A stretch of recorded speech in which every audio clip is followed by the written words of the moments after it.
Hello everyone, कैसे हैं आप सभी लोग। आशा है कि आप लोग बहुत अच्छे होंगे। आज है 5 मई और 5 मई साल 2026 के हरियाणा करंट अफेयर। इस वीडियो में हम पढ़ते हैं।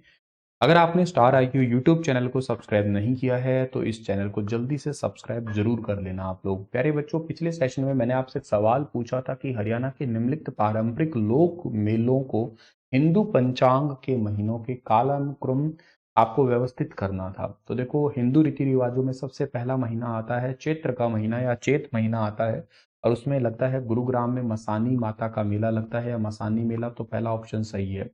उसके बाद में हम लोग आते हैं भाद्रपद के महीने में, भादो महीना जिसको कहते हैं, उसके कृष्ण पक्ष की अष्टमी सॉरी नवमी को लगता है गुगा नवमी का मेला।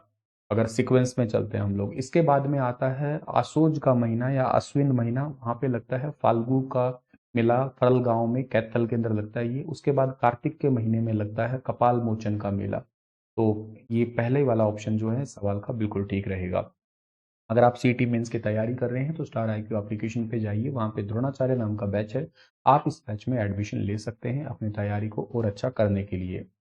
राखी गढ़ी उत्खनन में प्राप्त सोने के लॉकेट मनके और चरट पत्थर के बाट किस तथ्य का प्रमुख प्रमाण बताते हैं।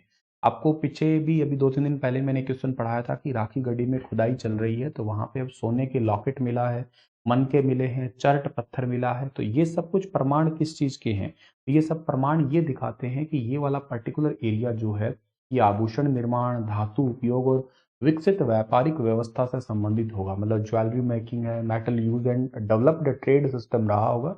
ये चर्ट पत्थर पाकिस्तान में मिले हैं, तो इसका मतलब ये भी पता लगता है कि हम इतने दूर तक व्यापारिक संबंध रहे होंगे।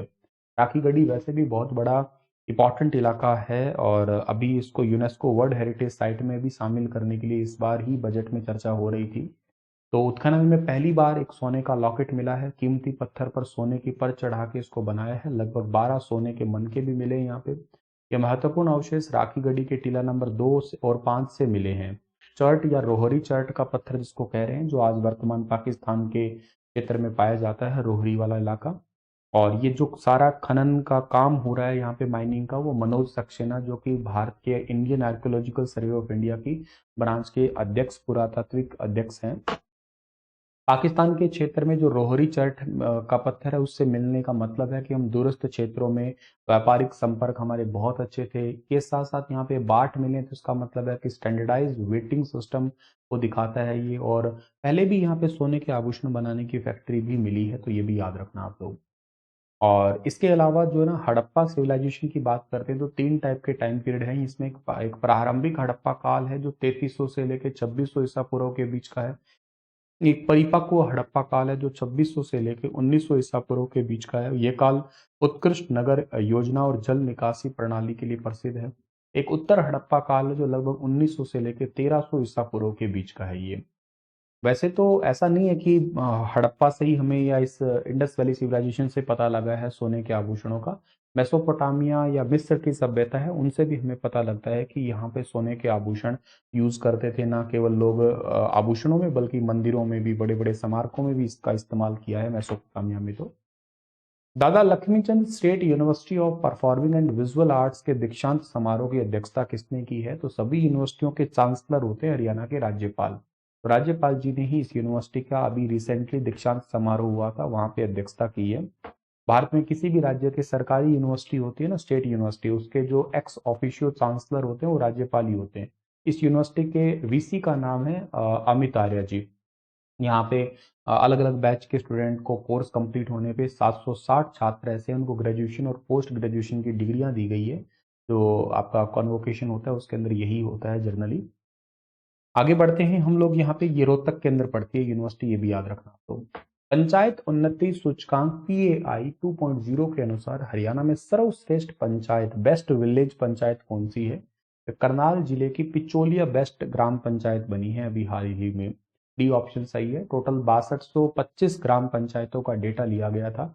इसमें से पिचोलिया, जो कि मुनक ब्लॉक और जिला करनाल की है, जिसका 76.95 स्कोर आया है। यह स्कोर 75 से 90 की बीच का अगर आता है तो इसका मतलब आता है कि वो फ्रंट रनर की कैटेगरी में है।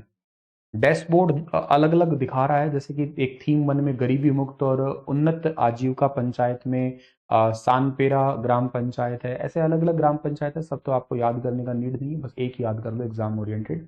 पिचोलिया वो काफी है, बेस्ट परफॉर्मिंग ग्राम पंचायत है। और बाकी हरियाणा की वैसे टॉप 1 या अचीवर A+ कैटेगरी में तो कोई और पूरा पंचायत नहीं आती है। 75 से 90 में फ्रंट रनर वाली में आती है 7 ग्राम पंचायतें, और जो 60 से 75 में भी आती है सबसे ज़्यादा है वैसे इसमें।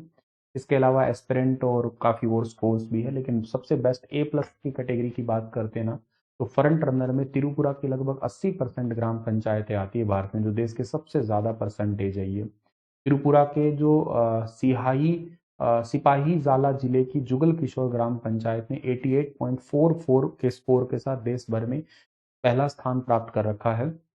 और ओवरऑल में मतलब सबसे टॉप है, इसमें कई आंकड़े होते हैं, इसमें ओवरऑल सबसे बेस्ट परफॉर्मेंस दिखाई है इसने। बड़े राज्यों का पिछड़ना, जहाँ त्रिपुरा, केरल और ओडिशा जैसे छोटे राज्य हैं, ये सबसे बेस्ट प्रदर्शन किया है। उत्तर प्रदेश में लगभग 57,000 और 678 ग्राम पंचायतों में केवल 51 ही ऐसी है जो फ्रंट रनर तक आई है। बिहार की 8,000 से भी ज्यादा ग्राम पंचायतों में से केवल 2 ही फ्रंट रनर पे है। राजस्थान और पंजाब ये राज्य भी पीछे है, राजस्थान और में 8 और पंजाब में केवल एक ही फ्रंट रनर पे आई है। इसका मतलब है पंचायत या गांव के लेवल पे जो डेवलपमेंट के काम हैं, जिसको पढ़ाई लिखाई का कहिए, साफ सफाई का कहिएगा, हेल्थ का कहिएगा, उस पर ज्यादा ध्यान दिया नहीं जा रहा है। लिसा गिल, जिन्हें आंध्र प्रदेश हाईकोर्ट की पहली महिला मुख्य न्यायाधीश नियुक्त किया गया है, पहले किस उच्च न्यायालय में न्यायाधीश रह चुकी हैं ये? तो ये पहले पंजाब हरियाणा हाईकोर्ट की न्यायाधीश रह चुकी है लिसा गिल। इनका जब ट्रांसफर किया गया था ना, तब भी मैंने आपको पढ़ाया था। आज एक्चुअली ये भारत में मतलब आंध्र प्रदेश की पहली महिला, अब तक इस राज्य में पहली महिला नहीं बनी है, तब भी आपको मैं पढ़ा रहा हूँ। तो लिसा गिल को आंध्र प्रदेश हाईकोर्ट का मुख्य न्यायाधीश बना दिया गया है, और ये इस न्यायालय के इतिहास में इस पद पे आने वाली पहली महिला है। कॉन्स्टिट्यूशन का आर्टिकल नंबर 217 का क्लोज 1 के चलते हुए, ये सारी पावर का प्रयोग करते हुए लिसा गिल को आंध्र प्रदेश हाईकोर्ट का मुख्य न्यायाधीश बनाया गया है। और सूर्यकांत जस्टिस जी हैं, उनकी अध्यक्षता में सर्वोच्च न्यायालय कॉलेजियम के द्वारा इनकी सिफारिश की गई है। केंद्रीय कानून और न्याय मंत्रालय ने उनकी नियुक्ति की अधिसूचना जारी की है। इन्हें धीरज सिंह ठाकुर का स्थान लिया है, जो अप्रैल 2026 में आंध्र प्रदेश हाईकोर्ट के मुख्य न्यायाधीश के रूप में सेवानिवृत्त हुए थे। इनसे पहले ये पंजाब हरियाणा हाईकोर्ट के रूप में अपनी सेवाएं दे रही थी। इनका ट्रांसफर आंध्र प्रदेश हाईकोर्ट में हुआ था। 1990 में इन्होंने अपनी वकालत करियर स्टार्ट किया था। 2014 में पंजाब और हरियाणा हाईकोर्ट के न्यायाधीश के रूप में जो है ना, इनको पदोन्नत किया गया था। अब ये मुख्य न्यायाधीश बन चुकी है। हिसार एयरपोर्ट को एरोडोम लाइसेंस किस संस्था ने दिया है? तो हिसार एयरपोर्ट को जो एरोडोम लाइसेंस दिया है वो DGCA के द्वारा दिया गया है। बी ऑप्शन इसका ठीक रहेगा हमारा। अभी हाल ही में इसकी एक तो चर्चा है, एक आज का करंट अफेयर इसलिए कि जल्द ही जम्मू और अहमदाबाद की फ्लाइट यहाँ पे स्टार्ट करने वाला है DGCA। और इसको थोड़े दिन पहले आपको मैंने पढ़ाया था, IFR यानी कि इंस्ट्रूमेंट फ्लाइट रूल्स मिला है। मतलब इसके चलते हुए अब लो विजिबिलिटी में, रात के समय, आंधी बारिश के समय में यहाँ पे लैंडिंग की जा सकेगी और टेक ऑफ भी किया जा सकेगा। पहले यहाँ पे VFR था, मतलब विजुअल फ्लाइट रूल्स था, केवल दिन तक ही सीमित था। अब दिन रात इंस्ट्रूमेंट पे अब फ्लाइट की लैंडिंग और टेक ऑफ दोनों हो पाएंगे। 16 अप्रैल से नॉन जो precision runway visual range RVR सुविधाएं भी स्टार्ट हो गई है, जिससे विमान 1800 मीटर तक की दृश्यता में आसानी से उतर सकते हैं। 24x7 आवर्स का यहाँ पे संचालन होगा, राउंड द क्लॉक संचालन चलता रहेगा।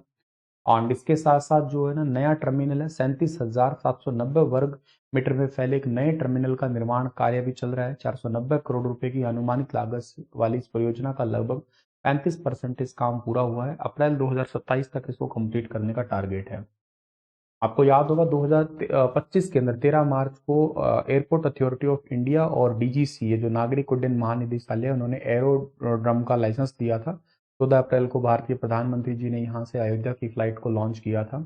हरियाणा सरकार इस हवाई अड्डे को एक एविएशन हब के रूप में भी डेवलप कर रही है, जिसमें रख रखाव है, मरम्मत है, ओवरहॉल जैसे कि सुविधाएं हो गई है, ये सारी परियोजनाएं हैं। और इसका पहला फेज 2019 में वैसे पूरा हो गया था। जनवरी 2021 के अंदर यहाँ पे उड़ान योजना, जो उड़े देश का आम नागरिक है, 2016-17 की ये योजना है एक्चुअली, इसके चलते यहाँ पे एयर टैक्सी स्टार्ट हुई थी, लेकिन इसको अगस्त 2021 तक बंद कर दिया, क्योंकि ये इकोनॉमिकली बहुत ज़्यादा बेटर नहीं थी। विशेषज्ञों का ये भी मानना है कि ये दिल्ली से लगभग 165 किलोमीटर और चंडीगढ़ से 240 किलोमीटर दूर है, तो बहुत तेजी से ही उभर रहा है। और हिसार का आने वाले टाइम पीरियड में जो बेसिकली एरो एट्रोपोलिटिस सॉरी जो आपका एट्रोपोलिस जिसको कहते हैं, मतलब विमानन आधारित शहर है, इसके रूप में इसको विकसित करने की कोशिश कर रहे हैं हम लोग। तो जो एट्रोपोलिस सिटी, जैसे मुंबई की बात करते हैं हम लोग, ये विमान बेस्ड वहाँ पे बहुत बिजनेस होता है। दिल्ली में भी कह सकते हो आप लोग। तो हिसार को भी विकसित करने का टारगेट है। आपके लिए आज का सवाल है कि हरियाणा के बांगर क्षेत्र का सबसे अच्छा वर्णन कौन करता है, इसके बारे में विस्तार से बताइएगा। और मिलता हूं मैं आप लोगों को कल के क्लास के अंदर, तब तक अपना ख्याल रखना। राधे राधे।